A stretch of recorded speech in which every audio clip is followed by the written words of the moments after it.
अस्सलाम वालेकुम नाज़रीन, आज हम मौजूद थे लकी क्रिकेट ग्राउंड इस्लामाबाद में, जहां नवरोज़ क्रिकेट टूर्नामेंट का आज फैसला कुन दिन है। आज फाइनल मैच खेला जाएगा, कौन बनेगा चैम्पियन। तो आज हमारे साथ दोनों टीमों के कैप्टन मौजूद है और हमारे साथ मौजूद है आबिद अली, जो कि इस मैच के प्रोफेशनल अंपायर हैं। हम आबिद अली से गुजारिश करते हैं कि वो इस मैच का टॉस करें।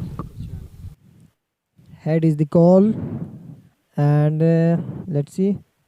सोनागोर heroes win the toss. Sonagor heroes ने टॉस जीती है, तो इनसे पूछेंगे कि वो पहले क्या करेंगे। हम पहले बैटिंग करेंगे।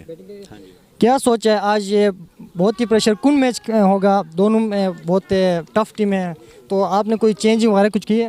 चेंजेस कुछ भी नहीं, टीम सेम है और फैसला कुन मैच है, इसलिए बैटिंग कर रहे हैं। हमारी बॉलिंग काफ़ी तगड़ी है और हमें भरोसा है बॉलिंग पे, और हम डिफेंड कर सकते हैं किसी भी स्कोर को। कितना टारगेट देंगे, इसके बारे में आपने कोई प्लान? 80 से ऊपर ही करेंगे इंशाल्लाह। दूसरे कैप्टन भी हमारे साथ मौजूद है, हम उनसे जानेंगे वो उनके क्या आगे प्लान्स हैं। बस हमने भी टॉस लेके बॉलिंग करना था, तो बस हमारी बॉलिंग स्ट्रॉन्ग है, तो बॉलिंग ही कर लेंगे। क्या प्लान्स बनाए हैं आपकी टीम ने? आज बहुत ही प्रेशर कुन और फाइटफुल मैच खेला जाएगा। बस इनको बड़े टारगेट करने से रोक देंगे और फिर चेज कर देंगे।